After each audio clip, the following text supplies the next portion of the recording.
মোক কৈছিল বোলে মই বোলে ক্লাবৰ সভাপতি। আৰে ক্লাবৰ সংঘৰ সভাপতি যদি ইমান ভয় কেলে? প্ৰথম MP আগৰ MP আঁতৰাই দিব লগা হ'ল। 10 গৰাকী MLA ডিব্ৰুগড় লোকসভা সমষ্টিত, 2 গৰাকী মন্ত্ৰী, 2 গৰাকী কেন্দ্ৰীয় চৰকাৰৰ মন্ত্ৰী সৰ্বানন্দ সোণোৱাল আৰু ৰামেশ্বৰ তেলী। তাৰ পাছত ক্লাবৰ সভাপতিৰ লগত ইমান ভয় কেলে? তাৰ পাছতো সৰ্বানন্দ সোণোৱালক টিকেট দিলে, MP টিকেট দিলে। তাৰ পাছত ৰাইজে কৈ দিলে যে আমি পাহৰি যোৱা নাই 2 বছৰ দিল্লীত থাকিব পাৰা। কা জাপি দি তুমি যিটো জাতিক অন্যায় কৰিছা সেই অন্যায় আমি পাহৰি যোৱা নাই। 5 গৰাকী মানুহক গুলীয়াই হত্যা কৰাৰ সময়ত মনে মনে নিজৰ গাদী খামুচি ধৰি বহি আছিলা, সেই অন্যায় আমি পাহৰি যোৱা নাই। আমাৰ ৰাইজক ন্যায় দিম বুলি কৈ, সকলো জাতি জনগোষ্ঠীক ন্যায় দিম বুলি কৈ প্ৰতিটো জাতি জনগোষ্ঠীক অন্যায় কৰিছা, ভাগ ভাগ কৰি বিভাজনৰ ৰাজনীতি কৰিছা, মানুহৰ মাজত ঘৃণা আৰু সাম্প্ৰদায়িকতাৰ ৰাজনীতি কৰিছা। আমি সেই কথা পাহৰি যোৱা নাই।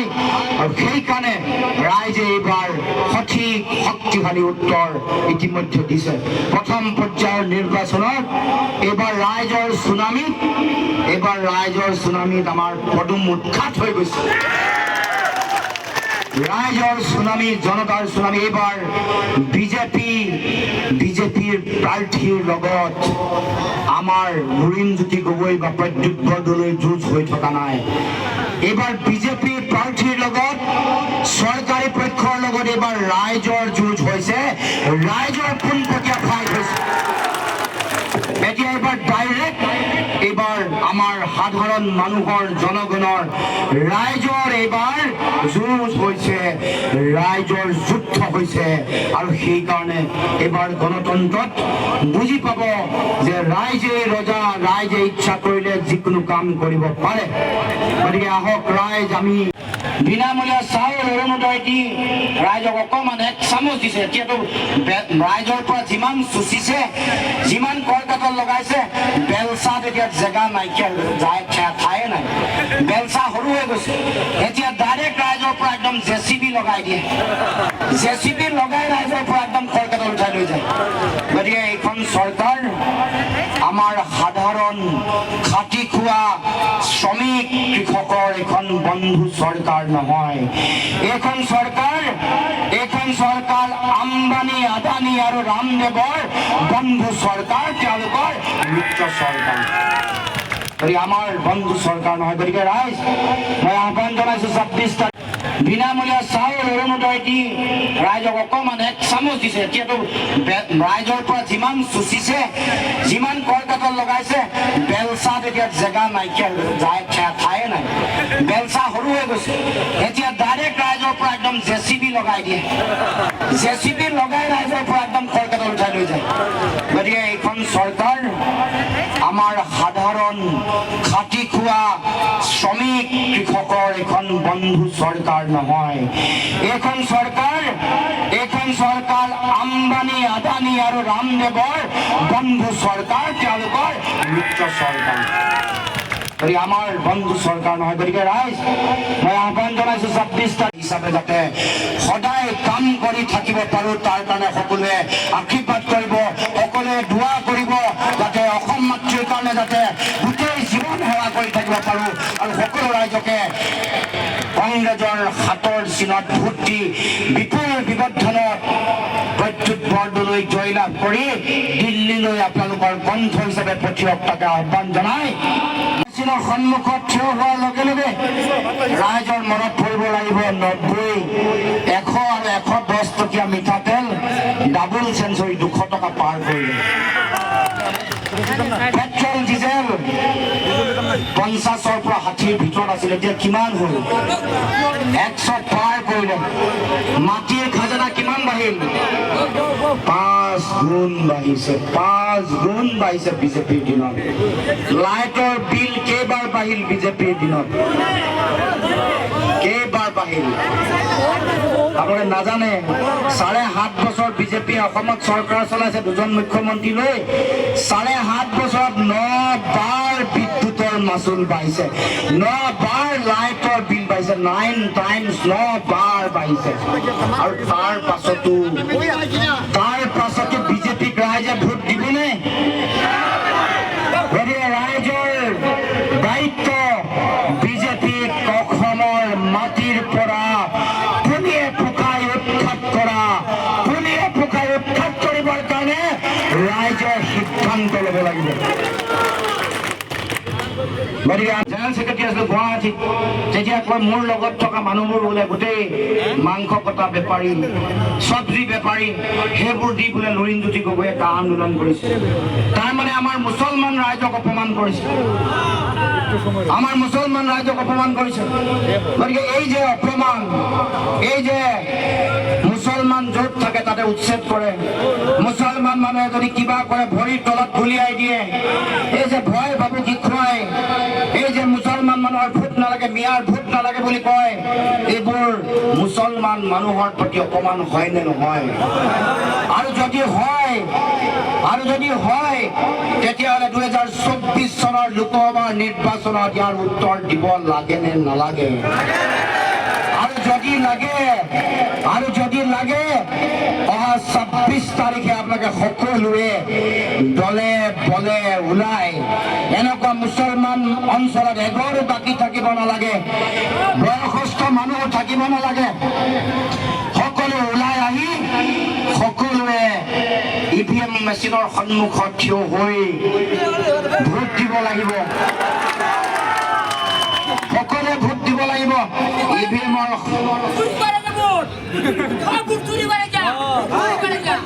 গতিকে ভোট দিয়াৰ সময়ত EVM মেচিনৰ সন্মুখত চাই নিদিওঁ, যি পাব লগা অধিকাৰ যি পায়, যি ব্যক্তিয়ে অৰুণোদয় আঁচনিৰ ধন পাব লাগে, যি বিনামূলীয়া চাউল পাব লাগে, যি বিধৱা পেঞ্চন পাব লাগে, যি বৃদ্ধ পেঞ্চন পাব লাগে, সি কংগ্ৰেছ কৰিছে নে গণ পৰিষদ কৰিছে নে সি বেলেগ দল কৰিছে, সেইটো ভাগ ভাগ কৰি আমি নিদিওঁ।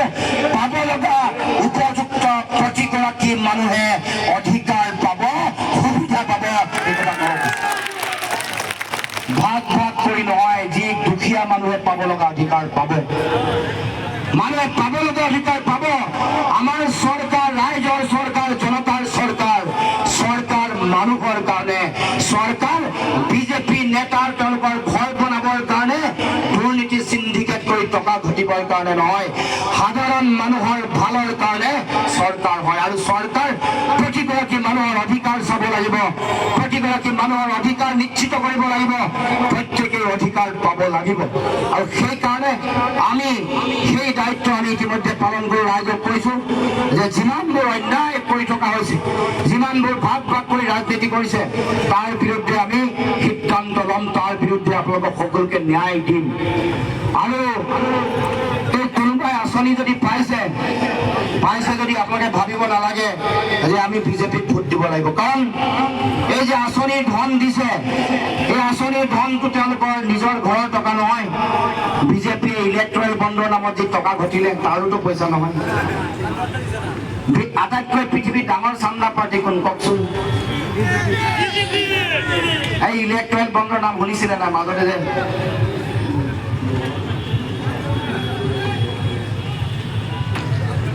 গতিকে পৃথিৱীৰ আটাইতকৈ ডাঙৰ চান্দা পাৰ্টি হ'ল বিজেপি। কুইজত যদি সোধে ক'ব যে পৃথিৱীৰ আটাইতকৈ ডাঙৰ চান্দা পাৰ্টি হৈ গ'ল এই বিজেপি। কিন্তু মই কোৱা কথাটো এইটোৱেই যে এই যে আঁচনিৰ ধন দিয়ে, এয়া সৰ্বানন্দ সোণোৱালৰ নিজৰ টকা পইচা নহয়, হিমন্ত বিশ্ব শৰ্মাৰ নিজৰ টকা পইচা নহয়, হিমন্ত বিশ্ব শৰ্মাৰ ঘৈণীকৰো টকা পইচা নহয়। এই যে অৰুণোদয় আঁচনি দিয়ে, বিনামূলীয়া চাউল দিয়ে, এয়া মোদীৰো টকা পইচা নহয়, অমিত শ্বাহৰ পুতেকৰো জয় শ্বাহৰ টকা পইচা নহয়। এই টকা পইচা আমাৰ ৰাইজৰ, আপোনাৰ মোৰ টকা পইচা। আপুনি মই দিন ৰাতি একাকাৰ কৰি কাম কৰোঁ, মোৰ শৰীৰৰ ঘাম মাটিত পেলাই কাম কৰোঁ, মোৰ তেজ পানী কৰি কাম কৰোঁ। আমি কাম কৰি ধন ঘটো, ধনৰ টকা পইচাৰে কৰ কাটল দিওঁ, মাটিৰ খাজানা দিওঁ, আমি টেক্স দিওঁ, তাৰ টকা পইচাৰে আপোনাৰ মোৰ অৰুণোদয় আঁচনিৰ ধন দিয়ে। গতিকে আপোনালোকে ধন পোৱা মানে আঁচনি পোৱা মানে বিজেপিৰ কোনোবা মানুহ নিকিনা গোলাম নহয়। গতিকে ৰাইজ, যদি কোনোবাই অৰুণোদয় আঁচনি পাইছে, যদি কোনোবাই বিনামূলীয়া চাউল পাইছে, কোনোবাই বিধৱা বৃদ্ধ পেঞ্চন যদি পাইছে, কোনোবাই সুন্দৰী আইজনী যদি পাইছে, তাৰ মানে বিজেপিক ভোট দিবলৈ বাধ্য নহয়। আপোনালোকে সিদ্ধান্ত ল'ব নিজৰ মগজুক সুধি, নিজৰ বিবেকক সুধি। ভগৱানে আল্লাহ আটাইতকৈ ডাঙৰ সম্পদ দিছে এইটো মগজু, ইয়াক সুধি সিদ্ধান্ত গ্ৰহণ কৰিব।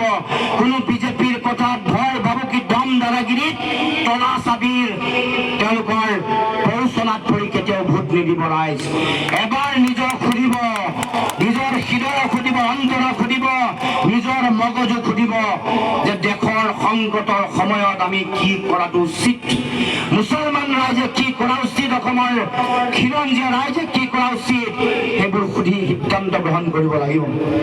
গতিকে আপোনালোকতো কৈছে, বিজেপিয়ে কৈছে যে মামা চাচাৰ বোলে ভোট নালাগে। আমাৰ হিমন্ত বিশ্ব শৰ্মা ডাঙৰীয়াই কৈছে বোলে আমাৰ মামা চাচাসকলৰ ভোট নালাগে। এতিয়া লাগে, পইচা পাতি বিলাইছে, বোলে মামা চাচাৰ ভোট নালাগে বুলি ইমান বেয়া বেয়াকে কয় আপোনালোকক, ইমান বেয়াকে কৈছে। আৰু বিভিন্ন মুছলমান হোৱাৰ কাৰণে, আপোনালোক মুছলমান হোৱাৰ কাৰণে ৰাস্তা নাই। এটা কথা কৈ যাব কৈছো, আমি বিৰোধী ঐক্য মঞ্চ সকলো একেলগে আমি কাম কাজ কৰি আছো। আমাৰ কাৰণে কোনো ৰঙা কোলা বগা নাই। সংবিধানে সকলো মানুহকে সমান অধিকাৰ দিছে। আমাৰ মূল চিন্তাটো হ'ল সম অধিকাৰ, সম মৰ্যাদা আৰু সম উন্নয়ন। অসমৰ প্ৰতিটো জাতি জনগোষ্ঠী ভাষা ভাষী ধৰ্মাৱলম্বী লোক সকলোৱে যাতে অসমৰ মাটিত যাতে সম মৰ্যাদাৰে জীয়াই থাকিব পাৰে। কোনেও যাতে এইখন অসমত মই হিন্দু মই মুছলমান এই বুলি কেতিয়াও কোনো যাতে ভাগ ভাগৰ ৰাজনীতিৰ বলি নহয়, কোনেও যাতে নিজৰ অধিকাৰ হেৰুৱাব লগা পৰিৱেশৰ সৃষ্টি নহয়, তাৰ কাৰণে আমি আমাৰ বিৰোধী ঐক্য মঞ্চ আমি সংকল্পবদ্ধ। দিল্লীত 24ত ইণ্ডিয়াৰ চৰকাৰ, অসমত 26ত বিৰোধী ঐক্য মঞ্চ অসমৰ চৰকাৰ হোৱাৰ লগে লগে অসমৰ প্ৰতিটো জাতি জনগোষ্ঠী ভাষা ভাষী ধৰ্মাৱলম্বী লোকে সকলোৱে মৰ্যাদা পাব। জনজাতিসকলে, ট্ৰাইবেলসকলে মৰ্যাদা পাব, মুছলমানসকলে মৰ্যাদা পাব, খ্ৰীষ্টানসকলে মৰ্যাদা পাব, বৌদ্ধসকলে পাব, পাৰ্চী যদি অসমত আছে পাৰ্চীয়ে পাব, শিখসকলে পাব। সকলো জাতি জনগোষ্ঠী খিলঞ্জীয়া ভূমিপুত্ৰ প্ৰত্যেকে তেওঁলোকৰ অধিকাৰ সুৰক্ষিত কৰাৰ কাৰণে আমি দায়িত্ব ল'ম। অসমৰ খিলঞ্জীয়া প্ৰতিটো জাতি জনগোষ্ঠীয়ে তেওঁলোকে নিজৰ অধিকাৰ পাব। কেতিয়াও কোনেও কোনো মুহূৰ্ততে নিজকে অসমৰ মহাজাতিৰ যিটো গঠন প্ৰক্ৰিয়া, সেই প্ৰক্ৰিয়াত কেতিয়াও কোনো নিজকে আঁতৰত বুলি কেতিয়াও অনুভৱ কৰা পৰিৱেশ নাহে। গতিকে আমি সেই কথা আপোনালোকক দায়িত্ব সহকাৰে কৈ থৈ গৈছো যে আমাৰ এতিয়া আপোনালোকক যেতিয়াই মনত ৰাখি এইবাৰ নিৰ্বাচনত সকলোৱে ভোট দিব লাগিব। এতিয়া ভুৱা অৰুণোদয় ফৰ্ম দি আছে, অৰুণোদয় ফৰ্ম দিছে নাই? দিছেতো। মই দেখাই দিছো, আমাৰ ফৰ্ম ক'ত গ'ল দেখাই দিছো। 2 নম্বৰ ফৰ্ম দি আছে। অৰিজিনেল ফৰ্মখনটো আপোনালোকে দেখিছে। অৰুণোদয় ফৰ্ম যিখন চৰকাৰী আঁচনি, যিখন আঁচনিত আগতে ফিল আপ কৰি পিনে আপোনালোকে অৰুণোদয় ধন কোনোবাই পাইছে, সেইখন গ'ল এইখন অৰিজিনেলখন। এখন য'ত আমাৰ অশোক স্তম্ভ থাকে, চৰকাৰী আঁচনি যেতিয়া হয় তাত অশোক স্তম্ভ থাকিব। এইখন আঁচনি আগতে দিছিল, এইখনত ফিল আপ কৰিলে ৱেবছাইটত পায়, এইখনত ফিল আপ কৰিলে টকা পইচা পায়। আৰু এতিয়া যিখন ফিল আপ কৰি আছে সেইখন হৈ গ'ল আপোনালোকৰ এইখন। ইয়াত কি অশোক স্তম্ভ আছে নেকি? কি আছে? ৰাইজে কবলৈ বেয়া পায়। আজিকালি কৈছে পদুম ফুলটো বৰ পবিত্ৰ ফুলটো, বিজেপিয়ে পদুম ফুলৰ মৰ্যাদা মাৰি দিছে, মৰ্যাদা নাইকিয়া কৰি দিছে। এতিয়া ৰাইজে কৈছে পদুম নহয় বোলে, এইটো এপ্ৰিল ফুল হেনো। ইমান মিছা কথা কৈছে, ইমান ঠগিছে, প্ৰবঞ্চনা কৰিছে। এপ্ৰিল ফুল ফুলৰ এতিয়া মৰ্যাদা নাই, মানে পদুম ফুলৰ মৰ্যাদা নাইকিয়া হৈ গ'ল, এতিয়া এপ্ৰিল ফুল হৈ গৈছে। আমাৰ উজনি অসমৰ ৰাইজে কয় এইটো পদুম ফুল নহয়, এইটো এপ্ৰিল ফুলহে। ইমান মিছা কথা কয়, ইমান ঠগিছে। গতিকে ৰাইজ আপোনালোকে সকলোৱে যদি উৎখাত কৰিব পাৰোঁ, তাৰ কাৰণে সকলোৰে পৰা মই প্ৰথমে আশীৰ্বাদ বিচাৰিছোঁ, সকলোৱে দোৱা বিচাৰিছোঁ,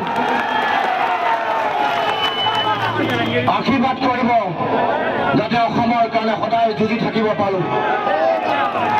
অসমৰ মাটিত যাতে অসমৰ মানুহৰ আধিপত্য আৰু প্ৰভুত্ব যাতে সদায় থাকে, আমাৰ ভাষা কৃষ্টি সংস্কৃতি যাতে সদায় সুৰক্ষিত হৈ থাকে, অসমৰ মাটি ভেটি যাতে সদায় সুৰক্ষিত হৈ থাকে, তাৰ কাৰণে সকলোৱে আশীৰ্বাদ কৰিব। সকলোৱে যাতে সংগ্ৰামত যাতে সদায় অসমৰ কাৰণে যাতে সদায় যুঁজি থাকিব পাৰোঁ, তাৰ কাৰণে সদায় আশীৰ্বাদ কৰিব, দোৱা কৰিব। এতিয়া ৰাইজ আপোনালোকে সকলোৱে জানে বিজেপিয়ে চাৰিওফালে টকা পইচা মেলি দিছে। আমাৰ এই অঞ্চলসমূহত চাৰিওফালে টকা পইচা মেলি দিছে। পইচা পাতি দিলে নোলোৱাকে নাথাকিব। পইচা দিছে নেকি? পইচা দিছে যদি নোলোৱাকে নাথাকিব। এই টকা পইচাবোৰ বিজেপিৰ তেওঁলোকৰ নেতাবোৰৰ নিজৰ পইচা নহয়, তেওঁলোকৰ মাক বাপেকৰ পইচা নহয়, তেওঁলোকৰ মাক দেউতাকে গঠিত হৈ যোৱা ফিক্সড ডিপজিটৰ ইণ্টাৰেষ্টৰ পইচাও নহয়। এই টকা পইচাবোৰ চিণ্ডিকেটৰ টকা পইচা, গৰুৰ চিণ্ডিকেটৰ টকা পইচা, চুপাৰী চিণ্ডিকেটৰ টকা পইচা, কয়লাৰ চিণ্ডিকেটৰ টকা পইচা।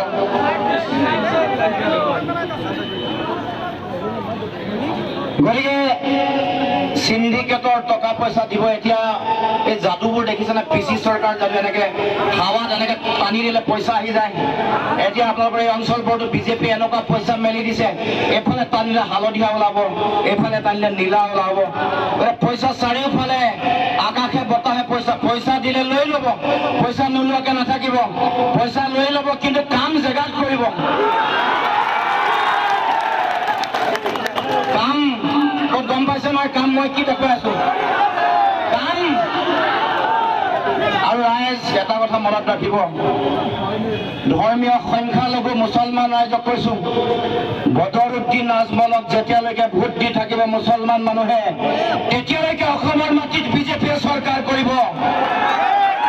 আৰু যিদিনাখনৰ পৰা অসমৰ মাটিৰ পৰা বদৰুদ্দিন আজমলক উৎখাত কৰিব, সেইদিনাখন অসমত বিজেপি নাথাকিব, বিজেপি থাকিব নোৱাৰে। আকৌ কৈছো, যেতিয়ালৈকে সংখ্যালঘু ৰাইজে আজমল চাহাবক মৰম কৰি থাকিব, তেতিয়ালৈকে বিজেপিয়ে শাসন কৰিব। যিদিনাখন সংখ্যালঘু ৰাইজে সিদ্ধান্ত ল'ব যে অসমৰ মাটিৰ পৰা তলা চাবি আজমল চাহাবক ইয়াৰ পৰা উৎখাত কৰি ব্ৰহ্মপুত্ৰত দলিয়াই পেলাব, সেইদিনাখনৰ পৰা অসমত বিজেপিয়ে ৰাজ কৰিব নোৱাৰে, অসমত বিজেপিয়ে চৰকাৰ কৰিব নোৱাৰে। ইমান কম জোচ, ইমান কম। ডিব্ৰুগড় যোৰহাট একদম বিজেপি হিলি গ'ল। এতিয়া লাষ্ট নগাঁও ৰেডি। সাম্প্ৰদায়িকতাৰ ৰাজনীতি সৃষ্টি কৰা বিজেপি আৰু RSSক উত্তৰ দিয়াৰ সময় আহি পৰিছে। গতিকে এইবাৰ নগাঁও ৰাইজে শক্তি দেখুৱাব লাগিব। এই দুদিনীয়া খেলপথাৰত উপস্থিত থকা আমাৰ অতি শ্ৰদ্ধাৰ জ্যেষ্ঠ ব্যক্তিসকল, সন্মানীয় আই মাতৃ অঞ্চলৰ যুৱ বন্ধুসকল, সাতাম পুৰুষীয় ঐক্য সমন্বয়ৰ যিটো বৰপেটী অসমত আমাৰ উপৰি পুৰুষ আমাৰ মহাপুৰুষে গঢ়িছিল, মহাপুৰুষ শ্ৰীমন্ত শংকৰদেৱ আজান ফকীৰে অসমৰ মানুহৰ মাজত যি সমন্বয় সৃষ্টি কৰিছিল, সেই সমন্বয় ভাঙিবৰ কাৰণে বিজেপিয়ে ঘৃণাৰ ৰাজনীতি কৰিছে, ধৰ্মৰ ৰাজনীতি কৰিছে, মানুহৰ মাজত ধৰ্মীয় উন্মাদনা দিছে। ভাৰতবৰ্ষৰ সংবিধানৰ যিটো ধৰ্ম নিৰপেক্ষ চৰিত্ৰ, সেই চৰিত্ৰ নাইকিয়া কৰি দিবৰ কাৰণে কাম কাম কাজ আৰম্ভ কৰিছে আৰু সেইকাৰণে তেওঁলোকে অসমৰ ৰাইজক অন্যায় কৰি তেওঁলোকে অসমৰ মাটিত কাঁহ জাপি দিলে কাঁহ জাপি দি আমাৰ অসমৰ মানুহৰ ভৱিষ্যত ধ্বংসৰ মুখলৈ ঠেলি দিব খুজিছে আমাৰ মাটি বেটি আমাৰ ৰাজনৈতিক ভৱিষ্যত আমাৰ মানুহৰ ভাষা আমাৰ মানুহৰ কৃষ্টি সংস্কৃতি ধ্বংস কৰি দিবৰ কাৰণে অসমত কাঁহ জাপি দিছে কাঁহ জাপি দি আমাৰ মানুহৰ মাজত হিন্দু মুছলমানৰ মাজত বিভেদ সৃষ্টি কৰিছে গতিকে ৰাইজ আমি বিজেপিৰ সাম্প্ৰদায়িক যি এজেণ্ডা আছে এই এজেণ্ডাক আমি সকলোৱে একেলগে বাধা দিব লাগিব ইতিমধ্যে যোৰহাট আৰু ডিব্ৰুগড়ত ৰাইজে কৈ দিছে ইয়াত নচলিব সাম্প্ৰদায়িকতা নচলিব হিন্দু মুছলমানৰ ৰাজনীতি নচলিব অসমত জাত পাতৰ ৰাজনীতি নচলিব অসমত বৰ্ণবাদৰ ৰাজনীতি নচলিব আমি সকলোৱে অসমত একেলগে আছিলো সমন্বয়েৰে আছিলো অসমত আজিও সমন্বয়েৰে জীয়াই আছো একেলগে আছো আৰু অসমৰ মাটিত আমি সকলোৱে একেলগে জীয়াই থাকিম একেলগে আগবাঢ়িম গতিকে ৰাইজ আপোনালোকে সকলোৱে এইবাৰ দেখুৱাই দিব লাগিব যে যিটো ভাবি তেওঁলোকে ভোট ভাঙিবৰ কাৰণে তলা চাবি লৈ আহিছে এইবাৰ মই আপোনালোকক কৈছো যে এইবাৰ ধৰ্মীয় সংখ্যালঘুসকলৰ অঞ্চলসমূহত মানুহৰ যিটো উৎসাহ মানুহ যেনেকৈ আহিছে এইবাৰ এই নগাঁও লোকসভা সমষ্টিত তলা চাবিয়ে 1 লাখো ভোট নাপায় এই কথা ফাইনেল হৈ গৈছে 1 লাখতকৈ বেছি ভোট নাপায় গেৰাণ্টি আৰু এবাৰ শিকাই দিব লাগিব বুজাই দিব লাগিব যে এইবাৰ বিজেপিৰ এজেণ্ট হৈ কাম কৰি থাকিলে নিশা ৰাতি মুখ্যমন্ত্ৰীৰ ঘৰত বিজেপিৰ MLA এপইণ্টমেণ্ট নাপায় যিমান AIDFৰ MLA এপইণ্টমেণ্ট পায় গম পায় নাই কথাটো আমাৰ সাজু বুলি এজন আছে নহয় AIDFৰ উপত্যকা আহি গোটেই বিজেপিৰ লগত এপইণ্টমেণ্ট ফিক্স কৰে AIDFৰ গোটেই নেতাৰ ইমান ভিৰ হয় মুখ্যমন্ত্ৰীৰ ঘৰত ৰাতি আমাৰ বিজেপিৰ MLA মন্ত্ৰীবোৰে এপইণ্টমেণ্ট নাপায় এই কথাটো গম পায় নাই আপোনালোকে এই কথাটো ৰাইজক ক'ব লাগিব আমাৰ গাঁৱে গাঁৱে ক'ব লাগিব আমাৰ মহিলাসকলক ক'ব লাগিব যে আমাৰ জোনাব চাহাবৰ এবাৰ যাদু নচলিব জোনাব চাহাবে যেনেকে মানুহক তেওঁলোকে সন্মোহিত কৰি ৰাখে তাৰ উত্তৰ এইবাৰ দিব লাগিব তেওঁলোক যে বিজেপি আৰু AIDF তেওঁলোকে একেলগে আছে এটা মুদ্ৰাৰ ইপিঠি আৰু সিপিঠি আজমল চাহাবে ৰাতি সুধিহে কিবা কথা কয় যে কৈছিল যে আমাৰ মুখ্যমন্ত্ৰী বিৰাট কামৰ মানুহ মনত আছেনে আজমল চাহাবে কৈছিলে আমাৰ হিমন্ত বিশ্ব শৰ্মা বহুত কামৰ মানুহ বোলে আৰে যি হিমন্ত বিশ্ব শৰ্মাই আমাৰ ধৰ্মীয় সংখ্যালঘুসকলৰ বসতি থকা অঞ্চলত তেওঁলোকে উচ্ছেদ কৰিবৰ কাৰণে ভুল লেজাৰ চলাবৰ কাৰণে বিভিন্ন সময়ত কাম কাজ কৰি আহিছে সেই হিমন্ত বিশ্ব শৰ্মাক আজমল চাহাবে কৈছে বোলে তেওঁ কামৰ মানুহ তেওঁ কাম কৰিব পাৰে কাম কি কৰে উচ্ছেদ কৰে চহৰ অঞ্চলত উচ্ছেদ কৰে খিলঞ্জীয়া মানুহৰ জেগাত উচ্ছেদ কৰে য'ত আমাৰ জনজাতীয় ভাইসকল আছে তাত উচ্ছেদ কৰে আমাৰ মুছলমান মানুহ থকা জেগাত উচ্ছেদ কৰে আমি কৈছো যে কোনোবাই বেআইনীভাৱে মাটি দখল কৰিলে উচ্ছেদ কৰিব লাগিব কিন্তু আইন ভাঙি মানৱীয়তা নাইকিয়া কৰি উচ্ছেদ কৰিব নোৱাৰিব এখন ভাৰতবৰ্ষৰ সংবিধানে কাকো অধিকাৰ দিয়া নাই মন মৰ্জি মতে ৰাজনৈতিকভাৱে উদ্দেশ্য প্ৰণোদিতভাৱে ৰাজনীতি কৰি ব্লেকমেইলিং কৰি কোনোবা উচ্ছেদ কৰিব এই কথা কেতিয়াও হ'বলৈ দিয়া নহ'ব কেতিয়াও কোনো কাণ্ড হ'বলৈ দিয়া নহ'ব আহি আছে ইণ্ডিয়াৰ চৰকাৰ আহি আছে আৰু আমি ৰাহুল গান্ধীক এবাৰ প্ৰধানমন্ত্ৰী বনাই আছো ৰাহুল গান্ধীক প্ৰধানমন্ত্ৰী বনোৱাৰ লগে লগে আমি কৈছো চলিছে এইবোৰ বন্ধ হ'ব লাগিব অসমত আইনৰ শাসন হ'ব লাগিব আইনে যি দোষী তাক শাস্তি দিব চৰকাৰৰ তেওঁলোকৰ সিদ্ধান্ত লোৱাৰ অধিকাৰ নাই যে কোনোবা মন গ'লে কাৰোবাক ধৰি নি ভৰিৰ তলত গুলিয়াই দিব কাৰোবাক ভয় ভাবুক শিখোৱাই জেলত ভৰাই থব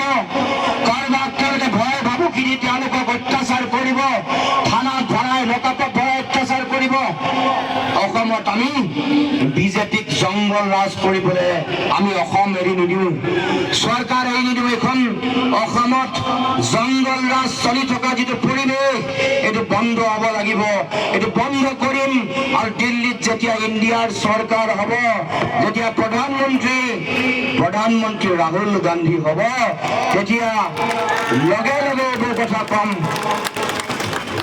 আৰু মই কম নগাঁও আমাৰ প্ৰদ্যুৎ দাইতো ক'বই প্ৰদ্যুৎ দাই নকলেও লুৰিণ গগৈ আছে চিন্তা নকৰিলে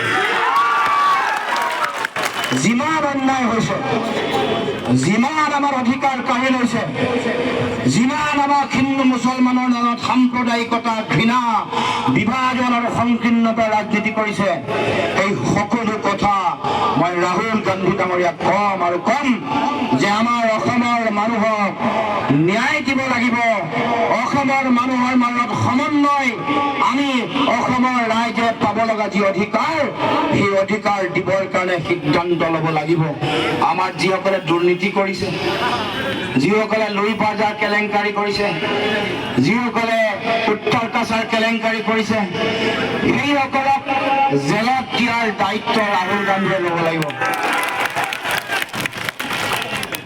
যিসকলে মাটি কেলেংকাৰী কৰিছে নিজৰ ঘৈণীয়েকৰ নামত যিসকলে স্কুল খুলিছে 2 নম্বৰীকে যিসকলে আমাৰ উজনি অসমত বাগান কিনিছে অন্যায় কৰি মাটি দখল কৰিছে 2 নম্বৰী কৰি মাটি দখল কৰিছে সেই কাৰাপশ্যন সেই দুৰ্নীতিৰ উত্তৰ দিল্লীৰ পৰা দিব লাগিব আমাৰ ৰাহুল গান্ধীয়ে দিব লাগিব আমিও সেইসকল ব্যক্তি কেতিয়া জেললৈ যাব আমি চাই আছো আপোনালোকেও চাই আছে আমিও চাই আছো